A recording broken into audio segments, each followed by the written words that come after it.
Hello friends, S P ಅಡುಗೆಗೆ ಸ್ವಾಗತ. ಇವತ್ತು ನಾವು ಹೀರೆಕಾಯಿ ಪಲ್ಯ ಹೇಗೆ ಮಾಡೋದು ಅಂತ ನೋಡೋಣ. ಮೊದಲಿಗೆ ಅರ್ಧ kg ಆಗೋಷ್ಟು ಹೀರೆಕಾಯಿನ ಹಚ್ಚಿಟ್ಕೊಳ್ಳೋಣ. ಅದಕ್ಕೆ ಕಡಲೆಬೇಳೆ ಹಾಕ್ಕೊಳ್ಳೋಣ. ತೊಗರಿಬೇಳೆನೂ ಹಾಕ್ಕೊಬೋದು, ಕಡಲೆಬೇಳೆ ಹಾಕ್ಕೊಂಡ್ರೆ ಒಂದು ಸ್ವಲ್ಪ ತಿನ್ನೋದಕ್ಕೆ ಸಿಗುತ್ತೆ, ಬಾಯಿಗೆ ಸಿಗುತ್ತೆ. ಸೊ ಈಗ ನೀರು ಎಷ್ಟು ಬೇಕೋ ನೀರು ಹಾಕ್ಕೊಂಡು ರುಚಿಗೆ ತಕ್ಕಷ್ಟು ಉಪ್ಪು ಹಾಕ್ಕೊಳ್ಳೋಣ. ಉಪ್ಪು ಹಾಕಿದ್ದಾದಮೇಲೆ ಲಿಡ್ ಕ್ಲೋಸ್ ಮಾಡೋಣ. ಲಿಡ್ ಕ್ಲೋಸ್ ಮಾಡಿ 2 ವಿಷಿಲ್ ಬರೋವರೆಗೂ ಬಿಡೋಣ. ಈಗ ಒಗ್ಗರಣೆಗೆ ಬೇಕಾಗಿರುವ ಇಂಗ್ರೀಡಿಯೆಂಟ್ಸ್ ನೋಡೋಣ.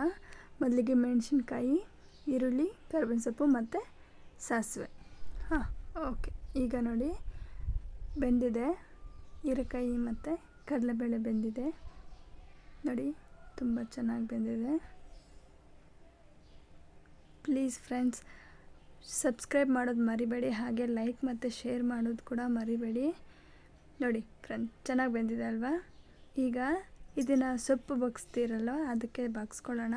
ಅದರಲ್ಲಿ ಇನ್ನೂ ಸ್ವಲ್ಪ ನೀರಿರೋದ್ರಿಂದ ಸ್ವಲ್ಪ ಲೈಟಾಗಿ ಸ್ಮ್ಯಾಶ್ ಮಾಡಿ ಸಾಕು.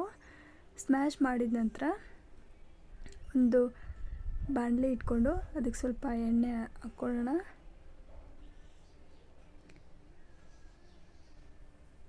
ಎಣ್ಣೆ ಹಾಕ್ಕೊಂಡು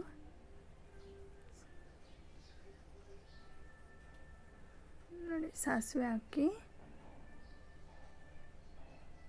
ಹಾಕ್ಕೊಂಡು ಈರುಳ್ಳಿ ಮತ್ತು ಕರಿಬೇವಿನ ಸೊಪ್ಪು, ಮೆಣಸಿನ್ಕಾಯಿ ಎಲ್ಲ ಇಟ್ಕೊಂಡಿದ್ದಾರಲ್ವ ಒಗ್ಗರಣೆಗೆ, ಅದು ಒಂದಾದ್ರ ನಂತರ ಒಂದು ಹಾಕ್ಕೊಂಡು ಈ ಥರ ಫ್ರೈ ಮಾಡೋಣ.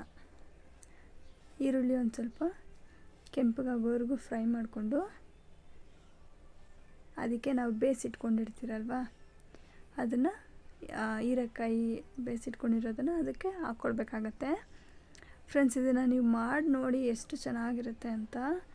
ಇದು ಲೈಕ್ ಕಾನ್ಸ್ಟಿಪೇಷನ್ ಇರೋರಿಗೆ ತುಂಬಾ ಹೆಲ್ಪ್ ಆಗುತ್ತೆ, ಮತ್ತು ಪೈಲ್ಸ್ ಇರೋರಿಗೂ ಅಷ್ಟೇ ತುಂಬಾ ಹೆಲ್ಪ್ ಆಗುತ್ತೆ. ಇದರಲ್ಲಿ ಫೈಬರ್ ಅಂಶ ತುಂಬಾ ಇರುತ್ತೆ ನೋಡಿ ಫ್ರೆಂಡ್ಸ್. ಈಗ ರೆಡಿ ಆಗಿದೆ. ಇದು ಊಟ ತಿನ್ನೋದಕ್ಕೆ ತುಂಬ, ನೆಂಚ್ಕೊಳೋದಕ್ಕೆ ತುಂಬ ಚೆನ್ನಾಗಿರುತ್ತೆ. ಮಾಡಿ ಟೇಸ್ಟ್ ಮಾಡಿ ಆ್ಯಂಡ್ ಕಮೆಂಟ್ ಮಾಡಿ ಫ್ರೆಂಡ್ಸ್. ಹಾಗೆ ಪ್ಲೀಸ್ ಫ್ರೆಂಡ್ಸ್, ಸಬ್ಸ್ಕ್ರೈಬ್ ಮಾಡಿ, ಶೇರ್ ಮಾಡಿ ಆ್ಯಂಡ್ ಲೈಕ್ ಮಾಡಿ. Thank you.